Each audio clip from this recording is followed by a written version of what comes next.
Two households, both alike in dignity, in fair Verona where we lay our scene, from ancient grudge break to new mutiny, where civil blood makes civil hands unclean, from forth the fatal loins of these two foes, a pair of star-crossed lovers take their life, whose misadventured piteous overthrows doth with their death bury their parents' strife, the fearful message of their death-marked love, and the continuance of the parents' rage, which but their children's end not could remove, is now the 2 hours traffic of our stage, the which, if you with patient ears attend, what here shall miss, our toil shall strive to mend.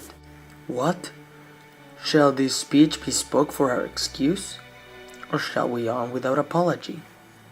The date is out of such proximity, we'll have no Cupid hoodwinked with a scarf, bearing a Tautat's painted bow of loss, scaring the ladies like a crow-keeper. No, without book prologue, faintly spoke, after the prompter for our entrance. But let them measure us by what they will, we'll measure them a measure and be gone. Give me a torch. I am not for this ambling.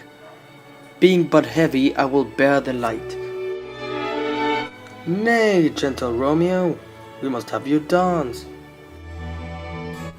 Not I, believe me, you have dancing shoes, with nimble soles. I have soul of lead, so stakes me to the ground, I cannot move. You are a lover, borrow Cupid's wings, and soar with them above or come unbound. I am too sore, and pierced with his shaft, to soar with his light feathers, and so bound. I cannot bound a pitch above dull woe, under love's heavy burden do I sink. And to sink in it should you burthen love, too great oppression for a tender thing. Is love a tender thing? It's too rough, too rude, too boisterous, and it pricks like a thorn. If love be rough with you, be rough with love. Prick a love for prickin', and you beat love down. Give me a case to put my visage in, a visor for a visor. What care I? What curious eye doth coat deformities? Here are the beetle brows shall blush for me. Come, knock and enter, and no sooner in but every man betake to his legs. A torch for me, let wantons light of heart tickle the senseless rushes with their heels, for I am proverbed with a Grandshire phrase. I'll be a candle holder, and look on. The game was ne'er so fair, and I am done. Tut, done's the mouse, the constable's own word. If thou art done, we'll draw thee from the mire, or save your reverence, love wherein thou stickest, up to the ears. Come, we burn daylight, ho! Nay, that's not so. I mean, sir, in delay, we waste our lights in vain, like lights by day. Take our good meaning, for our judgment sits 5 times in that ear, once in our fine wits. And we mean well in going to this mask, but 'tis no wit to go. Why, may one ask? I dreamt a dream tonight.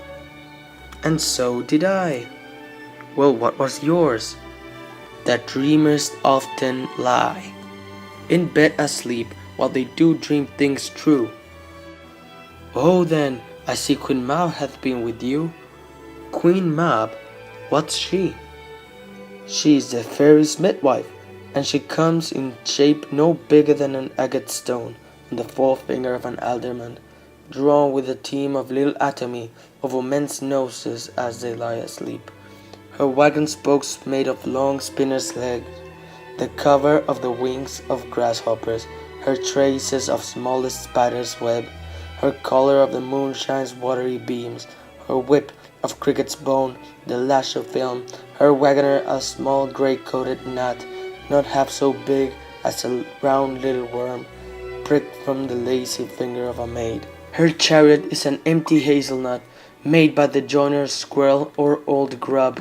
Time out, O mine, the fairies' coachmakers, and in this state she gallops night by night, through lovers' brains, and they dream of love, on courtiers' knees, that they dream on courtiers straight, Or lawyer's fingers who straight dream on peace, or lady's lips who straight on kisses dream, which oft the angry map with blisters plague, because their breaths with sweetmeats tainted are. Sometimes she gallops o'er a courtier's nose, and then dreams he of smelling out a suit, and sometimes comes she with a toothpick's tail, tickling a person's nose as he lies asleep. Then he dreams of another's benefice. Sometimes she driveth o'er a soldier's neck, and then dreams of he cutting foreign throats, of breaches, ambuscados, Spanish blades, of healths 5 fathom deep, and then, anon, drums in his ear at which he starts and wakes, and being thus frightened, swears a prayer or two, and sleeps again. This is that very map that plays in the manes of horses at night, and bakes the efflux in foul sluttish hairs, which one untangled much misfortune buds. This is the hag, when maids lie on their back, that presses them and learns them first to bear, making them women of good carriage. This is she. Peace, peace, Mercutio, peace, thou talk'st of nothing. True, I talk of dreams, which are the children of an idle brain, begot of nothing but vain fantasy, which is as thin of substance as the air, and more inconstant than the wind, who woos even now the frozen bosom of the north, and being angered puffs away from thence, turning his face to the dew-dropping south. This wind you talk of blows us from ourselves. Supper is done, and we shall come too late. I fear too early, for my mind misgives some consequence yet hanging in the stars shall barely begin his fearful date. With this night's reveals and expire the term of a despised life closed in my breast by some vile forfeit of untimely death. But he that hath the steering of my course direct my sail. O lusty gentleman, O strike drum,